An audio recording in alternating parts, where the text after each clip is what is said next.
The concept of limited government has developed over time. Political thinkers, philosophers, Christianity have all contributed to the concept of limited government. There has been striving throughout history where people have worked hard to keep the government at a smaller scale, believing it opened the way for freedom and liberty to prosper. As the government, particularly in the United States, has gotten larger, freedom and liberty have diminished as a result of large scale government, which seeks to individually control the people, leading only to tyranny. In Martin Ronheimer's article, St. Thomas Aquinas and the Idea of Limited Government, he discusses the emergence of the idea of limited government. Taking us on a historical journey, he lays out, he begins with absolutism, contrasting it with tyranny. He defined tyranny as the unnecessary power without legal justification, making a distinction between tyranny and absolute power.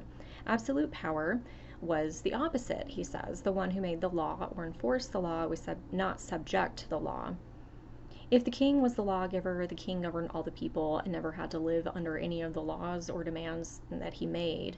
And this would be considered a central power which hands down laws without having to answer to another body. Althusius did well in addressing this kind of power with a checks and balances system and his outline of a proper formation of government in his book Politica. He addressed the role of the supreme magistrate, the head of the government, who was accountable to those he called ephors. These ephors are elected representatives from the various areas in the Commonwealth. The ephors would be able to advocate for their areas of representation and also keep the supreme magistrate from having total control, thus allowing for the decentralization of government because the people they represented would be driving their decisions. Well, time moved on, and limited government became a reality in the newly formed United States of America. In fact, the Federalist Papers were written as a result of allowing states to have their own discussions on whether or not they wanted to endorse the Constitution. Of course, the decision of a checks and balances system of government in the Constitution is history, and also giving that power back to the people, self-governing. The Federalist Papers address this decision on how power would be allotted. Federalist 46 addressed where power might land and where people may look for guidance. It said a local spirit will infallibly prevail much more in the members of Congress than a national spirit will prevail in the legislatures of the particular states. In other words, those people representing their states will keep their states in mind and will continue to favor them at the federal level. While it might seem a jump to go from the Federalist Papers to the topic of secession, it makes a lot of sense as the powers were given back to the state rather than keeping a large and centralized government. Donald Livingston compared the Jeffersonian ideas of secession with post-Lincolnian views of secession by talking about what secession was before the Civil War.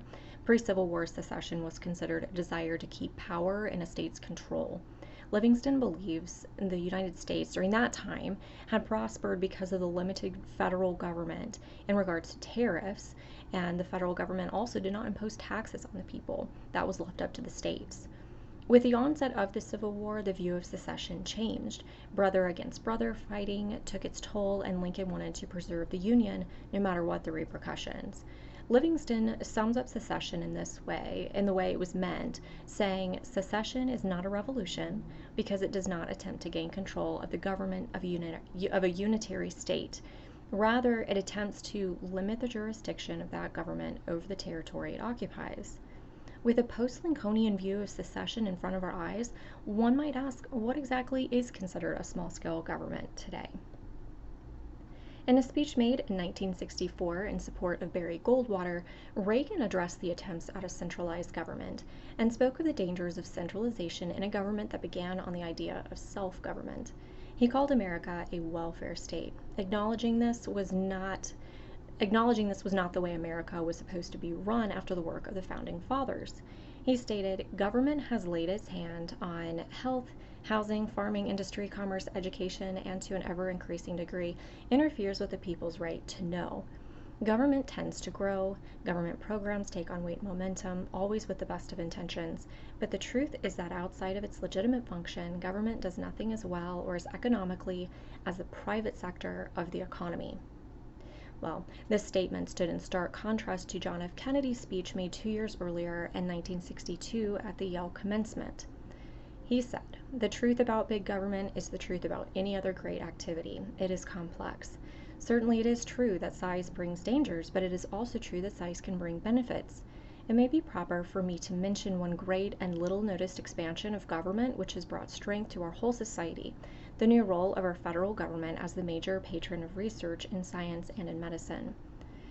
These two speeches echo what some have considered a big government takeover in the last 5 years.